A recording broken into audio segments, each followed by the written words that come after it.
So with that being said, let's go ahead and officially get things started off. But as I'm talking, please interact in the chat. You can see Roxanne and Rhonda are on here too, and we have Alice with us today.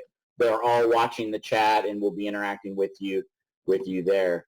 So welcome. For those of you that don't know me, my name is Ken Kahn. I am the Director of Partnerships and Collaboration here with Eye2Eye Technologies. My background is K-12 education. I'm a K-12 educator, taught 5th grade, taught 6th grade, kind of fell into this whole instructional technology, video communications thing, and I've worked with the Texas Distance Learning Association, worked with the United States Distance Learning Association. I'm very passionate about it. And that very last one is so passionate do I get about video at times that I've been accused of being a video bully. And I will tell you, I'm not bullying Jan at all because of her video not being on, because we tried our best to get her video on, and her camera is just, her computer is just fighting me. We did. So, we tried valiantly. But I've been pleased with all the cameras I've seen on, actually, over the last few weeks. And so you see my colleague and friend Roxanne Glauser is on with us as well. I'll let Roxanne introduce herself. Hi, I'm Roxanne, and I'm Director of Marketing and Learning here at Eye2Eye Technologies. And similar to Ken, I have a background in K-12 education. I have worked with specifically in video conferencing now for 16 years. So we joke that from back in the days when it was super hard. I have worked directly with students. I've worked with teachers, with educators, with professors, and lately lots of people in business who are like, yeah, I really need to hear what you have to tell me now. So the attention that people are giving me lately has been really, really fun to see more people working with video. So we also do some consulting and some program evaluation and process improvement. Yeah, and thank you, Roxanne, because you weren't even supposed to be on at this point, but Roxanne was helping us with the coaching session with Jan, and we were working through some things, so she stayed on, so I thought it would be a great opportunity for you to hear from her.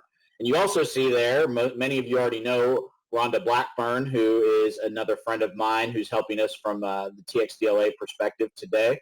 So Rhonda, I'll let you introduce yourself. When you look at this on the national scale. Hello, everyone.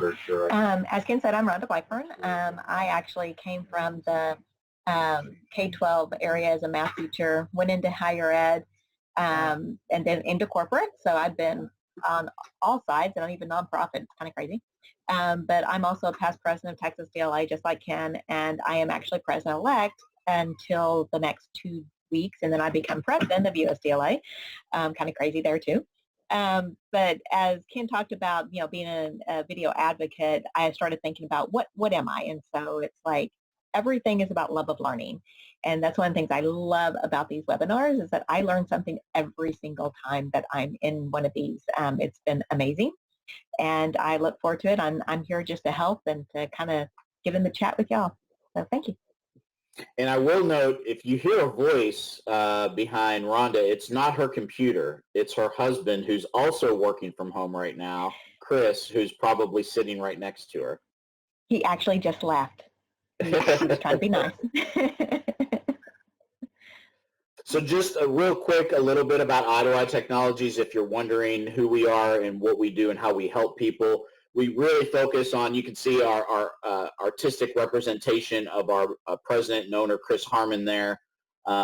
Beautiful art drawn by Roxanne.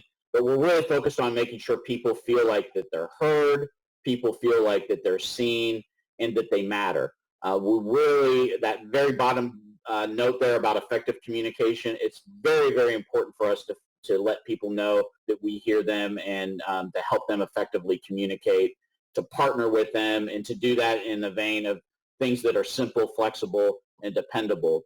Because adjusting the solution, so then people are like, well, how do you do that? Well, we usually come in and help people look at what are they using for video communication and collaboration today. Many people have some type of a tool. There's several out there that people use. And so we'll come in and usually tweak. We'll usually adjust. We'll listen and say, well, what is it that's important to you? what tools do you have available to you? What are the circumstances? Who are the people involved? What are their skill levels? What's important to them? And then we'll design a solution that's not only reliable and dependable, but simple for everybody to use, simple for people to manage, all in the vein of making sure that it's secure and scalable on an enterprise professional type of a level. So to acclimate you to your environment, very simple. Lots of you are already using it. You got the question area where you can put questions or comments and interact with other people that are part of the session today. So any questions you end up having for Jan and Alice, you can throw in there, or things that you'd like to share with them. You got your video window. Very simple there too. You can adjust the volume on it in addition to the volume that you have on the computer or the device that you're using. So the TxDLA has a whole website dedicated to this webinar series called Keep Connecting, and I'll pop out to that. Just quick check, yeah. So if you go to that Keep Connecting webpage, at the top are the important resources. They have those 3 buckets at the top: accessibility, free learning and teaching resources, and general updates. You can see the dates there. They're continuing to update those things as new information becomes available. And then these are all the partners that partner with the TxDLA and can help you with any kind of services or possibly equipment. There's HonorLock right there as one of those partners. So if you click the little plus sign, you can learn more about HonorLock and how to even pop out to get even more information. And you go below that, it talks about the theme of these webinars being very conversational. And then this is where you sign up. Here's the one we're in today. Here's next Tuesday and next Thursday. And you can even see upcoming ones beyond that. They'll become available to sign up as we get closer to those dates. So keep coming back here. And then if you want to see a past recording, you just scroll down, and usually within 24 hours, 48 at the most, you'll see the recording links. They're good for about up to 2 weeks to anybody. And after that, you just need to become a TxDLA member. You can see $35 a year, and you have unlimited access to the video. So if you see something and you want to share, come back here, and you'll be able to do that. So with all of that being said, let me stop sharing so I can let Jan be able to share. So we have 2 people here from HonorLock today to talk to you. We have Jan Wilson and Alice who are joining us, and I'll let them introduce themselves and take it away. And we'll be here if you need anything, and pop in as questions come in the chat area. Alice, you want to go first? Absolutely. So hello, everyone. We're super excited to be joining you in this webinar and hopefully providing some really great resources for you. But like I said, my name is Alice Fuentes. I'm the marketing manager at HonorLock. We do online proctoring, which is something that I know during this great time of change in education might be something you're interested in. But Jan, who will introduce herself in just a minute, she's going to give some great thought leadership content to help you navigate this change. So Jan, you can go ahead and take it away. All right. Good. Hello, everybody. I guess we're all, well, except for you, Alice. I think we are all on Central Time Zone, maybe. So I can say good day. I believe that's the case. What time zone we're all in. It's a pleasure to be with you. Can you see my screen, and can you hear me, just to be on the safe side? Yes, I can on my end. Okay. We had a little technical challenge earlier. I just want to make sure we're all good. I am a principal with Wilson & Associates Consulting. We do a lot of change management, organizational development, and learning. I was started out as an instructional designer and found out that through teaching and learning, it's almost always connected in the business space with a change initiative. They're getting new software, they're changing something they're doing, they need training, and that's kind of how I got a taste for change management. And as I went along in my career, found out that change management really is, it's an art and a science, and organizations that do it well reap the benefits, and those that kind of don't understand it or are trying to do it on their own struggle. And so today's session is just sort of a little high-level way to look at change. We're going to talk about higher ed too in some facets, because you guys were dealing with change before COVID got here. But I'm going to help you understand where some resources are for change management and overall understanding of what it is. And I think that's kind of the first place everybody needs to start. So with that, let's get started. You can't teach someone to swim when they're drowning. How familiar does that sound for everybody? I found this a few days ago from a gentleman named Rajiv Jajani, and I hope I'm pronouncing his name right, on change. And that thought that sums up these past few weeks that we've all been going through pretty well. You'll notice in my slides, and we'll provide a copy of the slides for you guys to see it, but I kind of take my position as somebody that curates information for you all, and I always put a link to the actual article where I found it. This is a great article. This guy has a dance background, believe it or not, and his article is Pivots, Pirouettes, and Peaks, Gracefully Managing the Anxiety of Remote Teaching and Learning, which I think is where we've all been. So to start at, I wanted to sort of set the stage for this. He had a couple of quotes in there that I wanted literally to read you. They're not on a slide. I kind of want you to disconnect, close your eyes if you want to, and just listen to this, because what he had to say, I think, is real powerful about the time we've been in. And I'm going to start. I hope you all are beginning to feel a little bit less like this, like they're drowning. But I wanted to take a moment at the start to let you know we are all feeling this together. With little time and no choice, you moved your teaching and learning to remote delivery. Our brief instructional pause may have felt like the gasp you draw before the currents drag you under. You kept what you needed, trimmed what you didn't, changed what you had to, and survived the remaining weeks of instruction.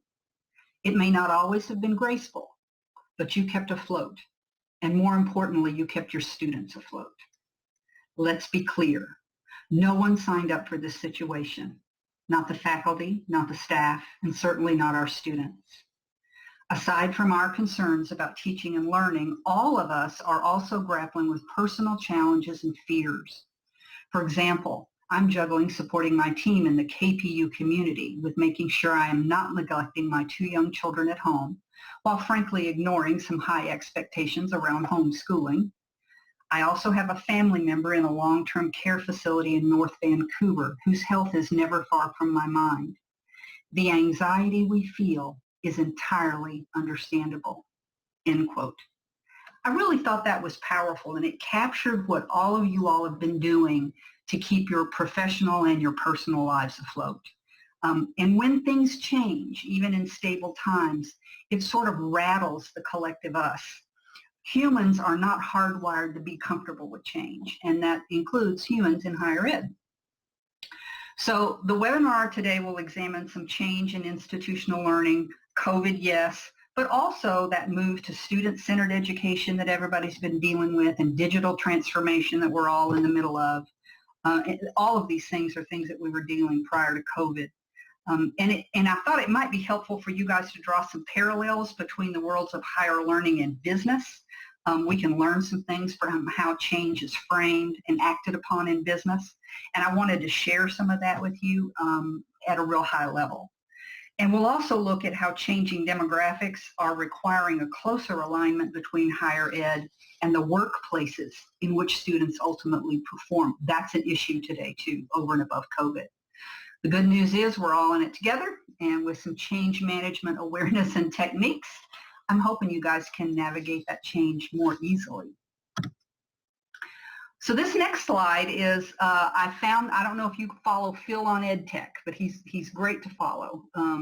And he had an article about anxiety and what faculty is doing and how you draw from lower to higher. And look at that left-hand pane. Boy, does that sound like today.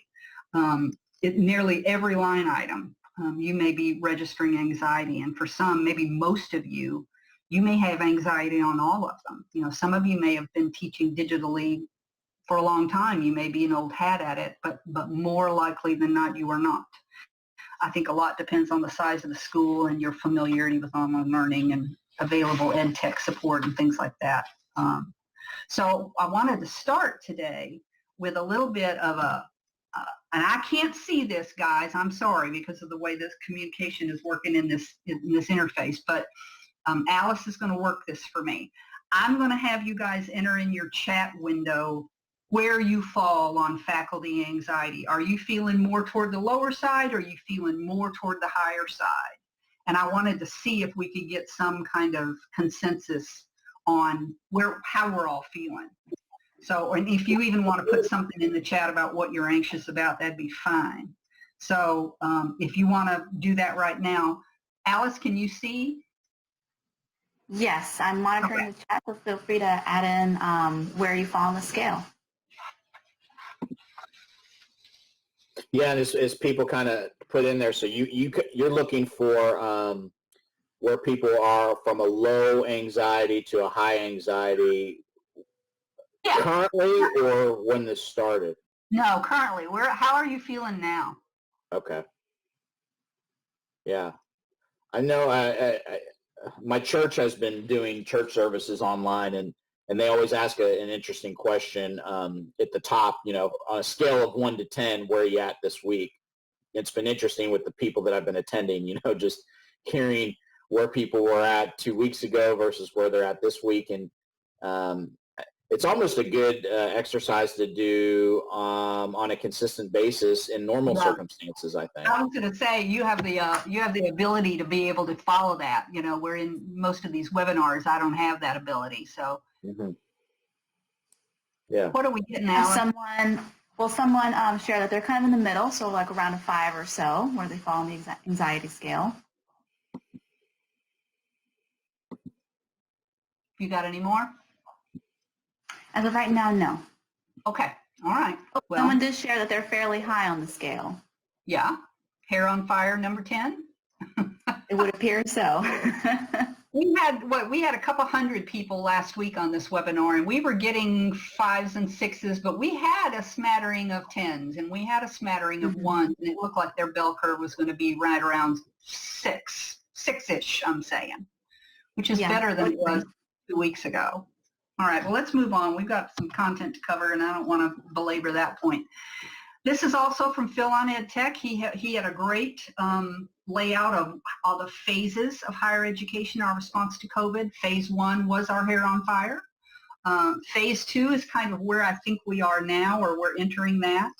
And I think because that pandemic has been such a global wake-up call for the entire planet, things going forward will be different than they were in the past. We're not going to go back to the way it was. We're going to continue to refine and do and build systems where hopefully we don't have to go through this again.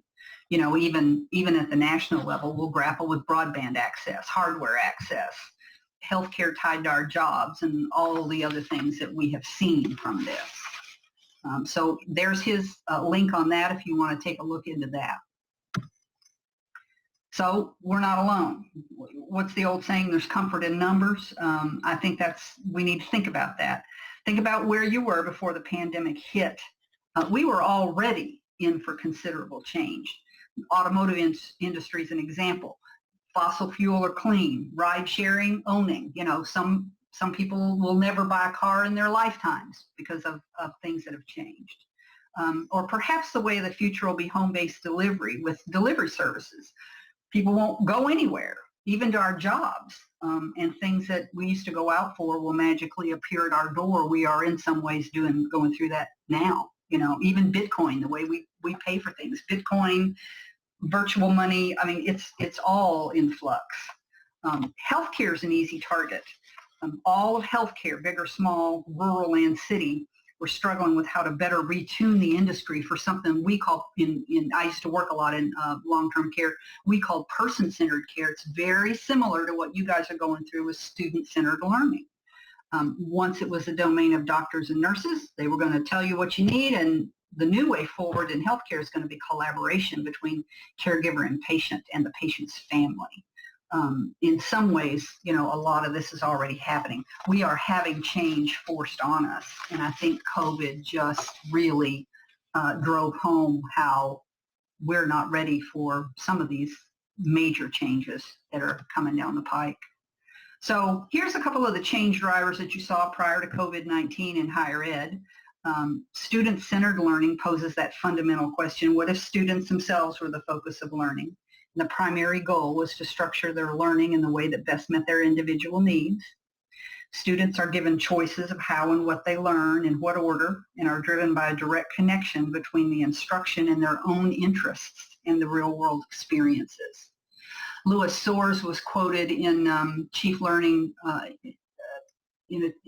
I'm sorry, I have the resource later on in the deck, but I don't have it on the slide, and I'm not pulling it up right now.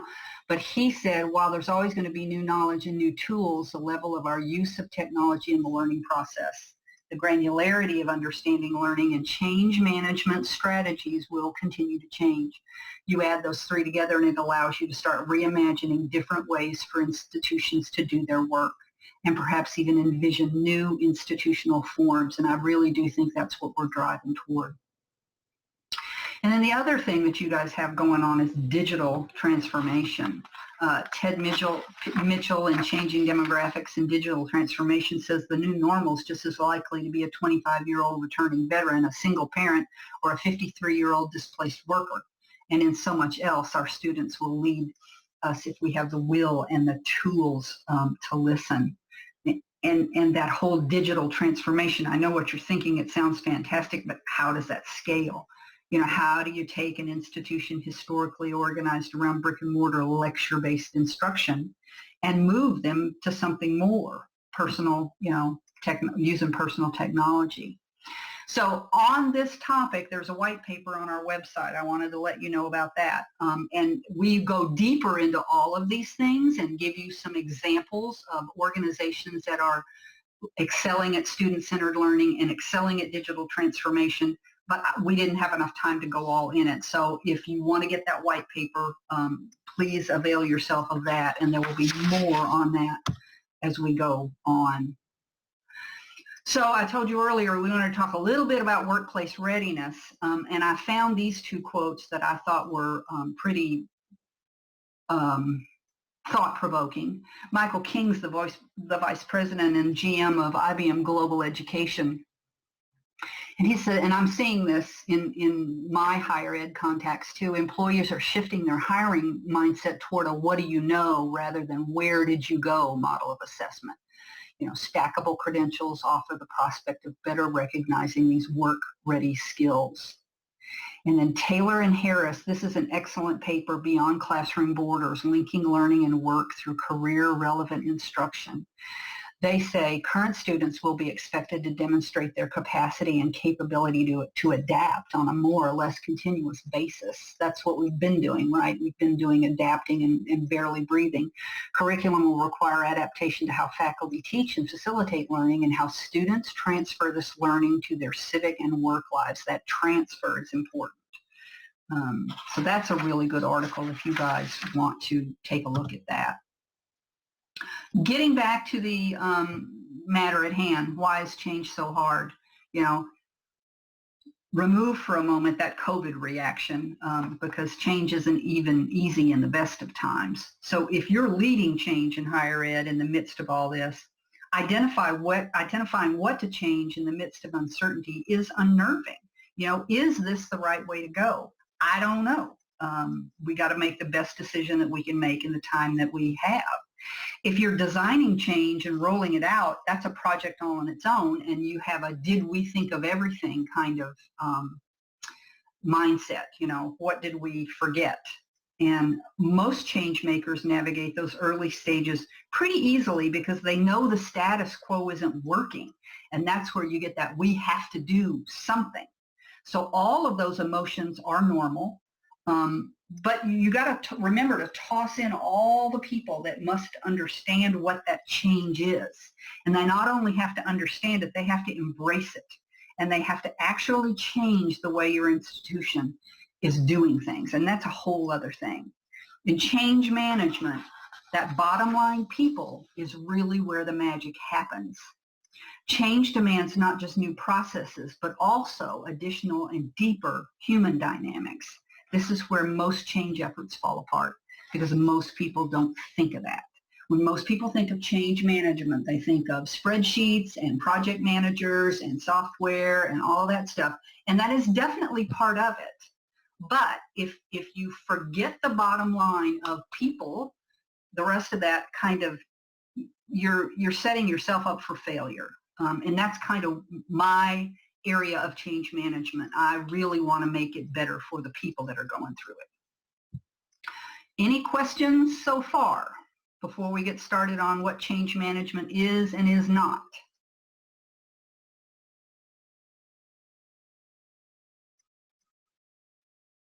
Okay. 5 things you should know about change management. Let's look at these 5 things. These work whether you're in the midst of a planned change or at the mercy of a Herculean change, which is being forced upon you. That would be now, right? So thing 1 is get smarter about what it is and what it's not. Over the past 20 years, research demonstrates that 70% of change efforts within organizations fail. And that's because they fail to manage that people side of the business. Change management incorporates the organizational tools that help individuals make successful personal transitions. That's important because if they don't accept that change personally, you're never going to get organizational change at a higher level. So thing 2 is that it really does work. In the face of those awful statistics, there are statistics that says change management really can work. And these are from ProSci, which is a nationally world-renowned change management shop. They sell their individual particular brand of change management. And there's a 6-fold increase in likelihood of meeting objectives when you do change management well. Next, thing 3, all constituencies, that's a mouthful, must be secured. Well, what does that mean? For change to work, a high degree of collaboration is needed from those who want to see the change management implemented, those up on the mountain, think of those, with the ones who will be affected by the change. Those are the folks that are down on the front line. And it's that second segment that are most overlooked. The easiest way to ascertain if a change effort is on the right track is to ask a simple question. Who here are the users? Or how are the users represented? If the change team can't answer that question or the response sounds something like their supervisors will get them on board, or you have someone who says, I know what my people want, you have a problem. In change, nobody knows what the people want. Change is by its very definition different, and it really behooves us all to make sure that we make sure that change initiative goes all the way down to the front lines. Because disengaged users will avoid it at best. How many times have you been through something where I'm just going to ignore this until it goes away? They'll avoid it at best, and at worst, they'll sabotage your change efforts.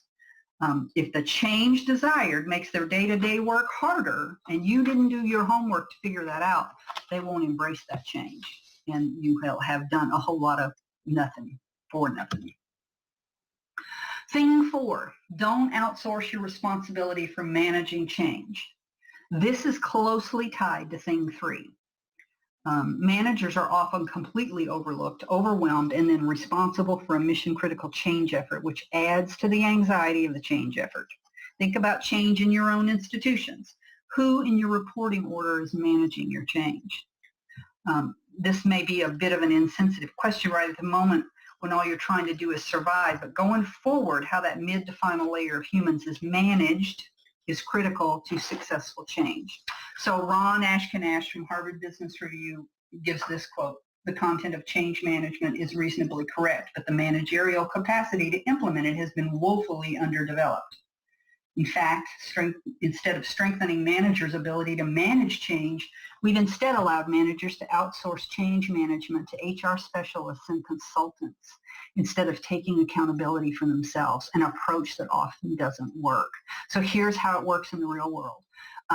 They'll either throw a change management initiative over to HR and say, you guys run it because we're too busy running the business, or my institution, or whatever the setting. And that doesn't work. Or they'll bring in a consultant, which there's nothing wrong with bringing in a consultant. I'm going to talk about that here in just a minute, but if you can afford it. But it can't be their baby. People need to understand that managers are the driving force behind people accepting this change. Not what the front office wants, not what the end goal is, but it's everyday managers that really make the change. And let me show you why. It all goes back to thing 5. You have to adopt a bucket approach way of thinking. And that's thinking about how change is perceived by the mid to most bottom level of folks. And this is how this works. When employees or colleagues adapt or adjust to change, they make a choice in their mind to invest their valuable resources, their time, their energy, and those are finite. They only have so many of those. Time, effort, cognitive, and physical energy are all invested by employees to make sense of that changing workplace. They've got to learn new information and skills, change their behaviors, think and feel differently perhaps. Quite frankly, it can be exhausting. I know you feel that now. But not only can a turbulent workplace reduce employees' commitment to their organization, but multiple changes may also deplete those employees' resources to the point where they become dissatisfied and are no longer able to invest in high levels of involvement of their work. They're exhausted, and that really takes a toll. So once their bucket is empty or nearly empty, those workers will look elsewhere. So they have to have as much coming in as they have going out for that bucket to remain static. So that's what your managers really have to look for. Is somebody really struggling? Is their bucket empty? Are they not getting enough out of this change to make it worthwhile? So a lot of people are successful in change. So we want to look at what they do that's different. So here's how employees look at change. If it's a negative workplace, if they perceive it to be negative, that means that it changes that reduce access to resources, say. Whatever they've done, it's a bad thing for the workforce. They didn't do their homework on the front end, and now the front line is not happy about it. And the quote at the bottom is the workload is obviously larger, but we have the same amount of hours. That's an example of negative workplace change. It can also be neutral. The changes don't really affect them one way or the other. Changes in performance measures, this quote, were generally meaningless. So, I mean, you don't want them to be neutral either. I mean, negative, they'll sabotage it. Neutral, you've spent a lot of money and you don't get a lot of buy-in, so those are not good. Positive workplace change are changes that increase access to some type of resource that they value. And everybody's different. Everybody's going to value something different. That's why your managers need to be tuned to your people. In this case, the change in job duties allowed this person to expand their influence on their peers. So they're willing to go through more change because they are getting something in return for it. So that's why we have to make sure that we know how our people are feeling about change. This is a really good chart. If you're in the middle of change, whether you're running it or not, doesn't matter, but you can use it as a reference. So on the top line, these are all the things that you have to make change happen. There has to be a vision that's been communicated. There have to be skills to support that vision. There have to be incentives for people to change. There have to be resources available. If you want them to do something differently, you have to provide training, you have to provide access, you have to provide all sorts of things for them to be able to do it. And then you have to have an action plan. If you have all of these things, you have successful change.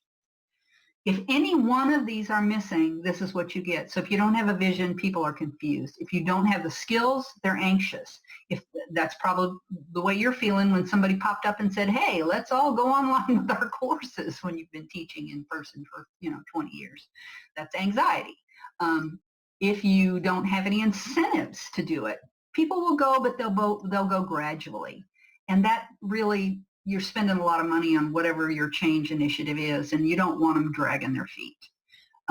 If you don't have resources, people get frustrated and they will tell you, we can't make this happen. And then finally, if you don't have an action plan, you get a false start. You didn't think it through. You didn't find out what everybody needed to know to be able to do that. So this is a great little graphic that helps you navigate that if you're in the middle of something and the wheels are coming off the bus and you can't figure out why is everybody so unhappy. Go back to this and look and see which areas of this maybe are lacking, excuse me, in the way that you're doing this. So basically that's kind of it in a nutshell. You got to really make sure that the very bottom level of the change effort has been heard and they understand what's going on. Because if you just roll this thing downhill like a rock, that's how it's going to land. So that's where most change management efforts fail. They don't take that frontline worker into account. So where can I get help? Where can I get smarter on change management? You know, the granddaddy of it all is a professor by the name of Cotter, and he came up with this 8-step change model. If you want to read more about Cotter, this is the granddaddy of change management, and these are the 8 things that he said that you need to do. You create a sense of urgency. That's part of that vision. Build a guiding coalition. Form that strategic vision, get that volunteer army out there going, generate those short-term wins. People love short-term wins because it lets them know that something is working, even if the whole thing is not working. Make sure you elevate that and let people know.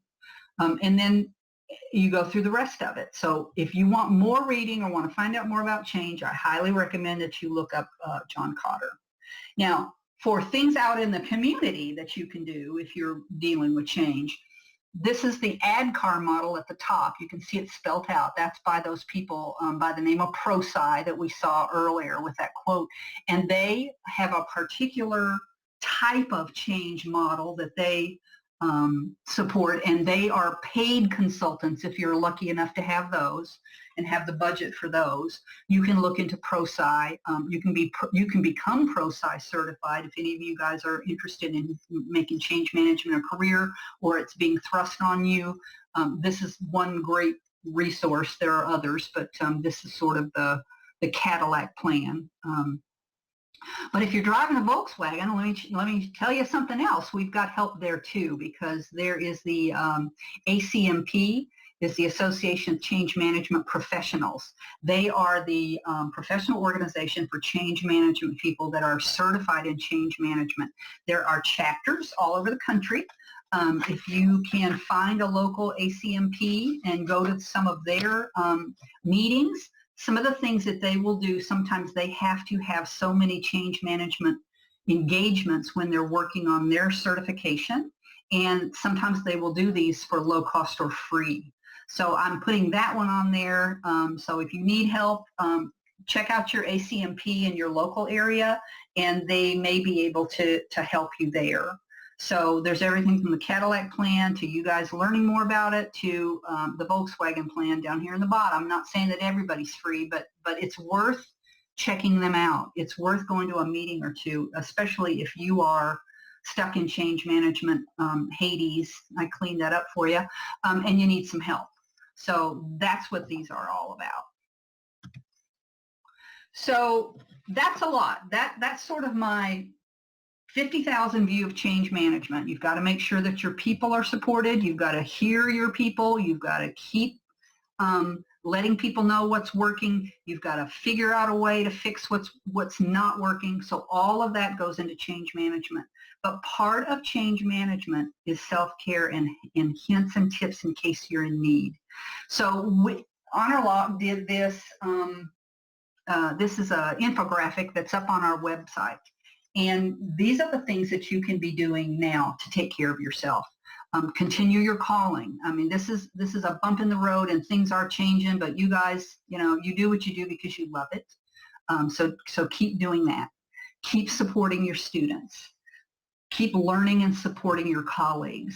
And take care of yourself and your family. So stay healthy, family balance, self-care, minimize your news fix. I know it's just been crazy. I look at it once a day for about 10 minutes and get the gist of it, and that's all I do. Another thing that I would suggest you do is, especially if you're not used to teaching online and you're spending a lot of time in front of your computer, for eye strain, make sure you use your distance vision I'd say every 20 minutes if you can, if you're not in an active teaching session, or maybe you can if you're actively teaching, depending on if you're working from home or not. But look out a window, look at something far away. It exercises a whole different set of muscles in your eyes, and that will help you with headaches and eye fatigue. So I definitely, and I tell all my instructional designers, we sit and pore over storyboards for hours on end writing, and they have to get away from the computer and they have to look outside or down the hallway or something that gives your eyes a break. And then here's another tip. If you are at home and you are not driving in to work like you used to be, calculate the amount of time it used to take you to drive into work and to drive back home. Maybe it's 30 minutes in and 30 minutes back. So that gives you an hour a day that you get for free. Don't pile that into your work life if you can. Learn something for yourself. Use that little dab of time on your personal development. I think that's going to be very helpful while we're all just trying to get through this. Here are all of the resources that appeared on that slide, on the slides earlier, so that in the links, if you want to go and read any of these things, like I said, I like to curate these things. So there's that. And then for student-centered learning resources, it's funny that this is so timely. On April 22nd, Inside Higher Ed published an interesting article on a new survey that asked 826 faculty members and administrators at 641 American colleges and universities how they fared in this recent forced march into digital learning. The results weren't surprising. 90% engaged in some sort of emergency distance learning. 2/3 said they changed the kind of assignments or exams they gave to students. Half said they would lower their expectations. But one of the really interesting questions on the survey was, what assistance would be most helpful for faculty? And you know what they said? Their number one response was information on how to best support our online students, which to me, it wasn't about them, it was about their students, and that I just thought that was a great question and a great answer. So we've curated these. There is a blog post that goes into a little more information on these, but these are all universities that are putting their remote learning support online, and it's open to all, and you guys can check these out and steal from them, share from them, and do what you need with those. And thank you. I mean, we got started a little late because of technical issues. I'm trying to save time for some questions and answers at the end. I'm sorry, but I can't see the chat, so Alice is going to help me with that. But I just wanted to say thank you for all of the work that you're doing, and I just think you guys don't hear it enough that you're doing a good job. It's okay to give yourselves a minute of grace in all of this, and let's go back and get all this work that you haven't done yet, because that's the way we all feel, I think, right now. Alice, are you there? Yes, I'm here. Waiting for some questions to come in. I know in the past we have gotten a question about how would you suggest helping students deal with change. Do you happen to have maybe a couple tips to help that transition? I think listening to them and letting them know it's okay to talk about that. Again, it goes down to that lowest common denominator. Find out what they want, find out what matters to them. And there's everything from, God forbid I don't have a home to go home to food insecurities, to, access. I mean, they, as we are dealing with all sorts of things. So the more you can let them talk and talk it out with you, I think the better they'll be and you'll be. I'd like to tell a story. I remember I was in graduate school at 9/11, and that was nothing like this. I mean, it was awful, but it's nothing like this. And our professors we just talked for an entire hour. Of course, it was not distance learning. But we sat in the classroom and we talked about what had happened. And there was no call to have things done. A lot of us were so shell-shocked we couldn't write if our life depended on it. And our professors understood that, and I think you guys too do that too. So mostly get them talking, let them know that it's a safe space, and be there and support them. That's about all you can do. Yeah, I was going to jump into Alice and Jan just to share some comments. I've been chatting in the text area, and I see people continue to put things in too. So some people have been asking about the PowerPoint and all the references. And so, Jan, I did want to let you know if you can share your PowerPoint presentation with Lisa at the TxDLA.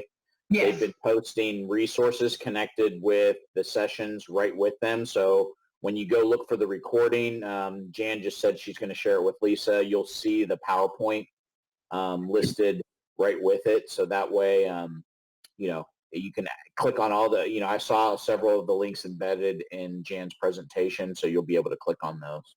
Yeah, and go right straight to them.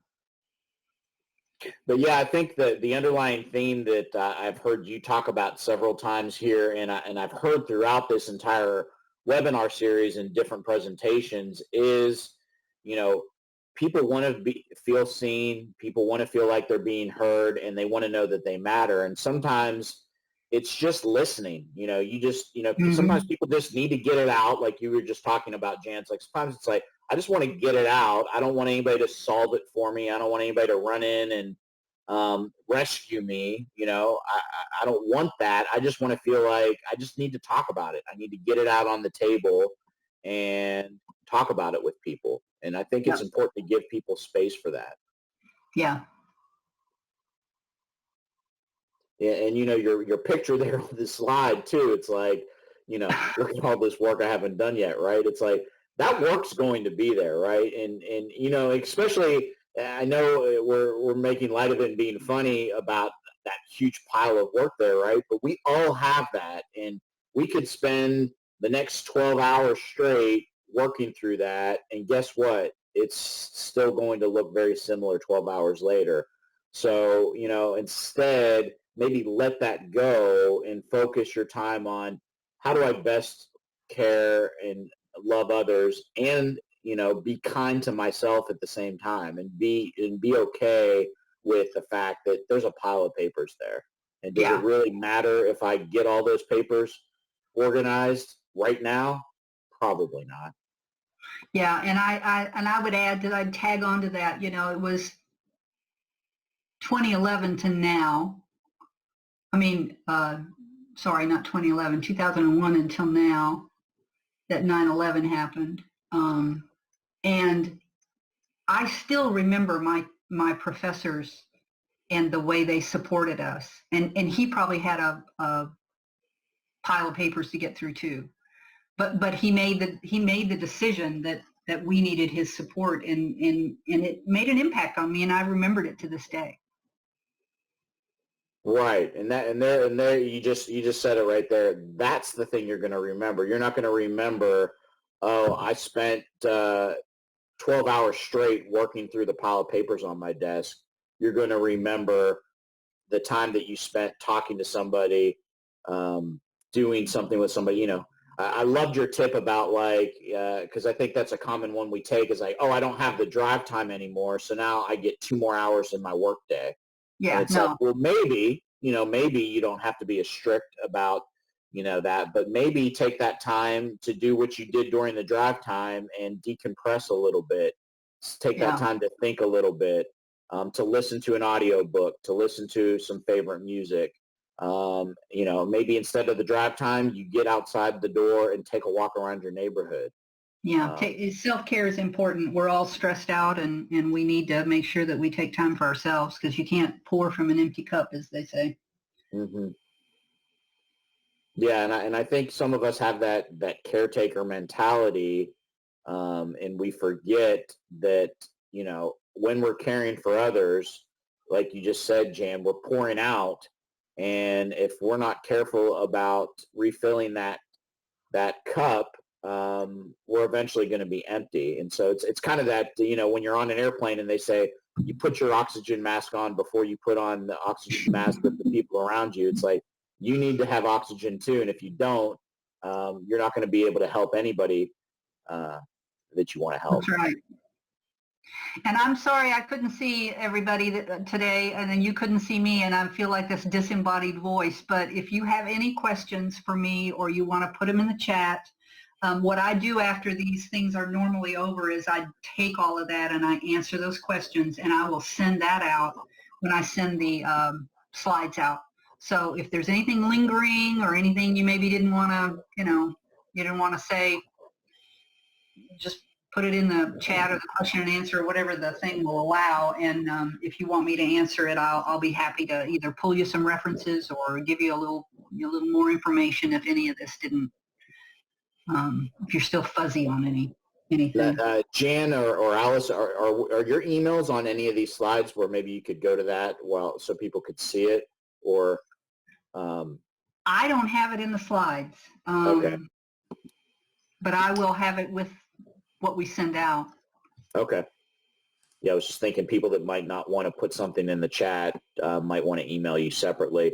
But I will say Lisa from TxDLA, she put in the chat that she's been typing in as many of the resources as you were sharing them, that they're already going to be connected to your webinar under the past webinars and recordings area. And then Roxanne commented about how she was just watching an interesting TED Talk yesterday about the power of breath and how it can change your stress level very quickly. Mm-hmm.